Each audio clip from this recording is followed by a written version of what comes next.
All right, guys, we're here at Custom Metal Industries in Greenfield. We're picking up the metal to do the inside of the shop. They pre-cut this stuff for us, got it all banded up really good, got all the J-channel and stuff to go around the perimeter of the building, and also got some of the hardware. Our screws are in here, right there. I got, basically this is a one-stop shop, guys. I got everything I need to do my interior, my shop here at Custom Metal Industries, so shout out to them. But we're gonna head back to the house. All right, guys, got back to the house, moved everything once again in the shop, and I've got all of my receptacles taken apart over here and all my lights pulled down because tomorrow we're gonna do this little chunk right here. We're gonna try and get it knocked out tomorrow. So I figured this would be a good learning curve here because I don't have a ton of time right now.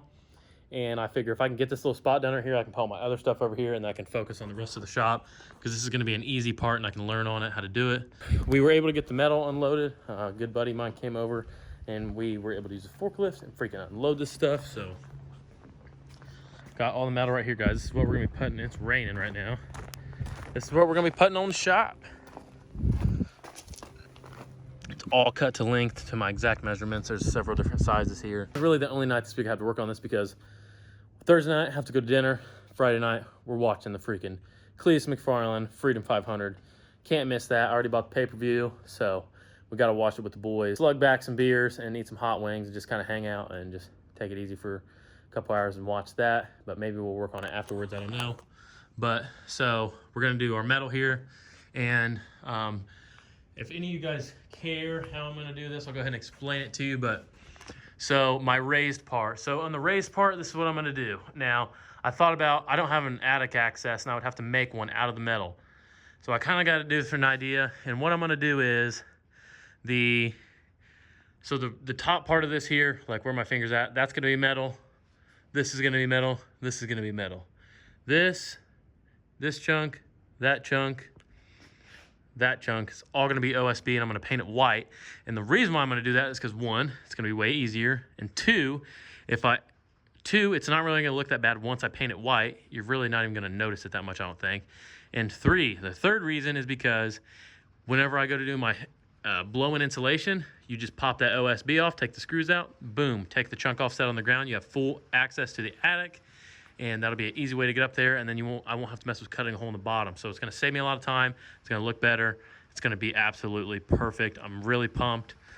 These pieces of metal here for in the middle, like this whole span I measured from here to here and one piece of metal.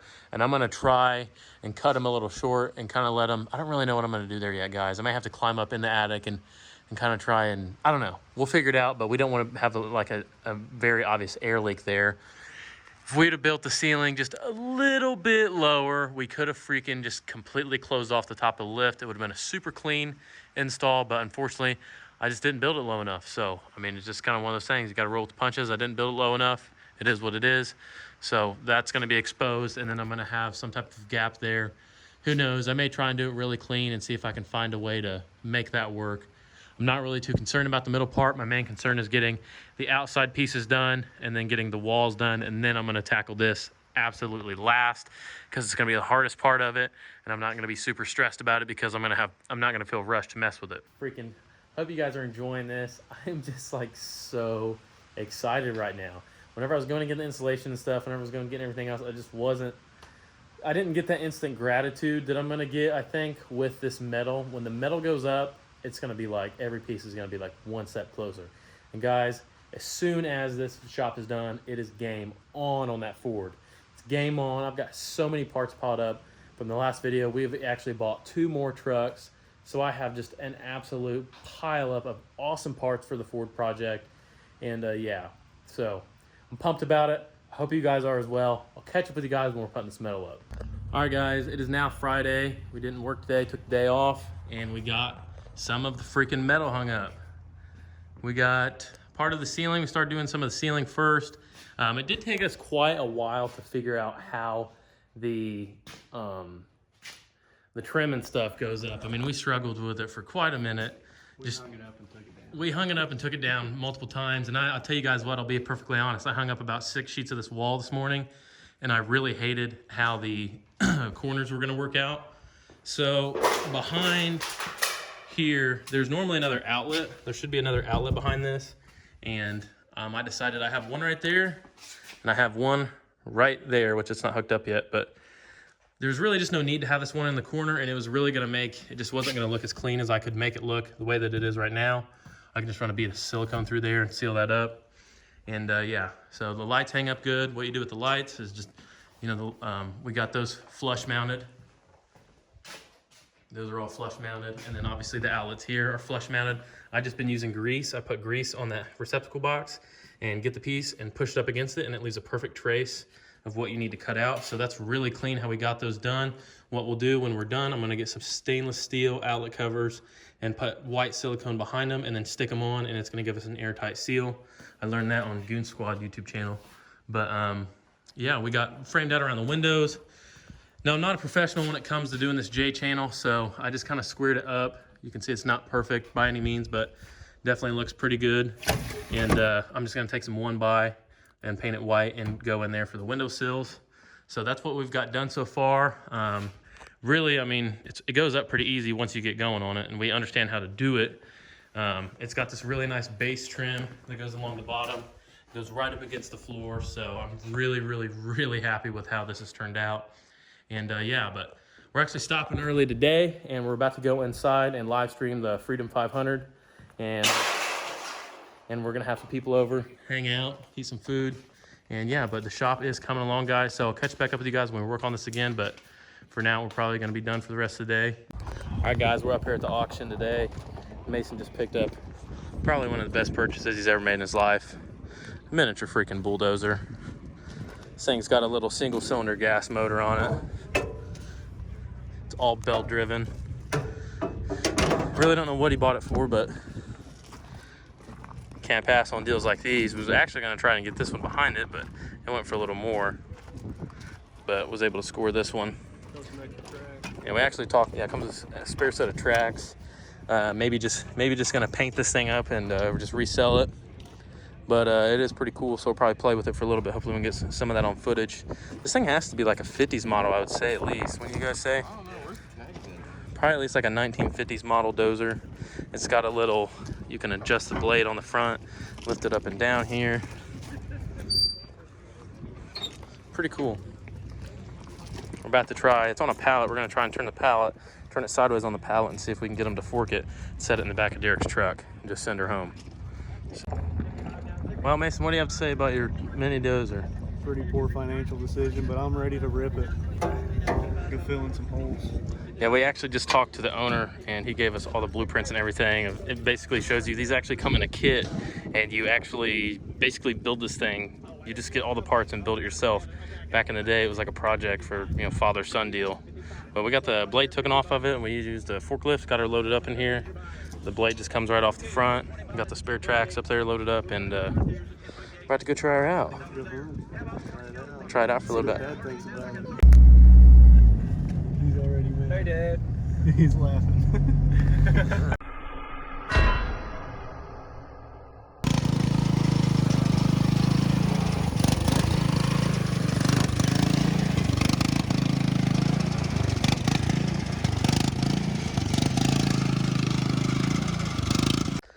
Boy, let me tell you guys, I am freaking beat today, but we got even some more. You guys can hear the echo probably. We got some more knocked out today. We went to the auction, obviously, this morning.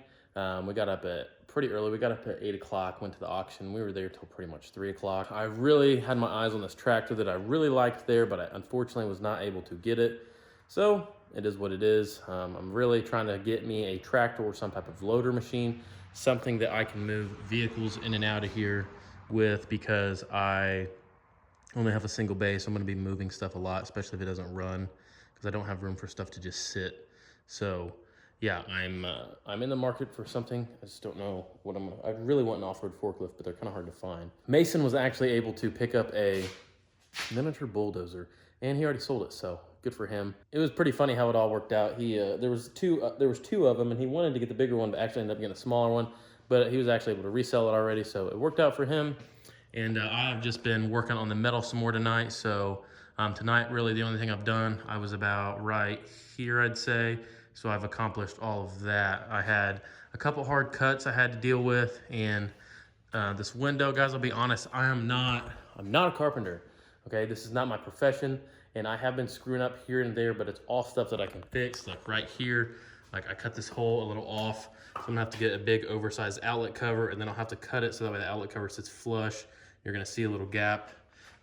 Like right here, I kind of screwed this up a little bit. You can't really see it unless you're like looking right from the corner, but that kind of looks like crap. So I got to fix that by probably honestly just running a bit of silicone down the side of it so you don't notice it if you're over here looking.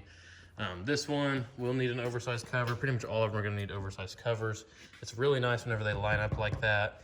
But if they don't, I'm kind of screwed because my wiring, see, I could move those left and right a little bit, but I would have to add on to my wiring. And honestly, it doesn't really bug me that much. Like this one up here, I kind of ran into that scenario like that. But I'm just gonna put a oversized outlet on it and then just kind of silicone around them. So yeah, as long as I'm happy, that's really all that matters whenever it comes to these small details. Not a carpenter by any means. What I've been doing for the windows pretty much is just kind of laying it all up here. Like I got it screwed to the wall, and then I'll take a Sharpie, and you can already see I'm trying to trace around it.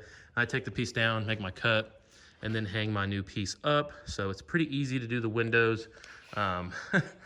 Just to step back and look at this, guys. I mean, we got half the shop done, minus the ceiling. We only have a third of the ceiling on, but over half of the walls are done, and we have a third of the ceiling done. So we're getting pretty close to that halfway mark. I'll be 100% honest with you guys. This is going a lot easier than I thought, and it's enjoyable to be out here doing this. Now, whenever I was out here doing like this insulation, hanging up these boards and stuff, I was really not motivated to do it. I was just really having to push myself, and was able to overcome that and get it done in a timely manner. But I just honestly had no motivation to get stuff like that done. It was just really boring, and yeah, it just wasn't fun. I just didn't enjoy it as much as the metal. The metal is instant gratitude. You get to see your finished results. So it has been very easy to stay motivated on this. It's like 11 o'clock and I'm out here working on this thing still. So yeah.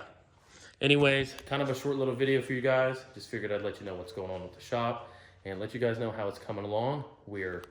I'm hoping by tomorrow we're gonna have this done, this strip done, and hopefully we can get the middle part of the ceiling done tomorrow. And then I'm really gonna struggle.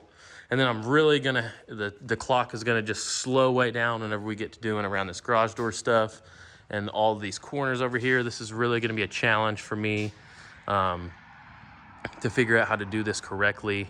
And yeah, it's tough. Like whenever you get around corners and stuff and you wanna make this stuff look clean, it is a real challenge. And yeah, I just want it to look as professional as possible while at the same time keeping in mind that I'm not a carpenter.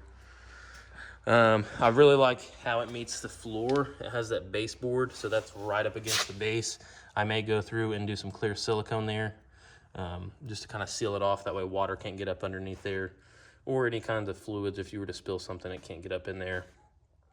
Really like this metal, guys. I'm so freaking excited.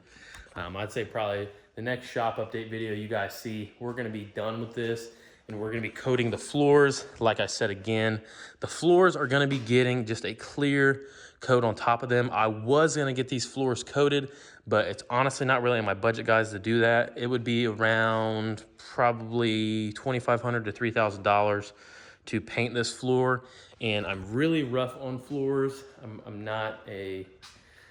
I'm kind of aggressive when it comes to rolling jacks around and stuff, especially when I'm in the moment and I'm trying to get something done. The last thing I think about is, oh my gosh, I don't want to scratch my floor. And I figure for that matter, we're just gonna do a clear sealer on top of this. We're gonna get it real clean and then just do multiple coats of sealer and get this sealed up as good as we can. So anyways, that is gonna wrap up the end of this short little video. Be sure to leave a comment down below, like the video, and subscribe to the channel if you guys are new. We do a ton of diesel content and all sorts of other shenanigans, stuff we get into, like today, buying a miniature bulldozer. I mean, come on. But anyways, that's gonna wrap it up. See you guys on the next one. Thanks.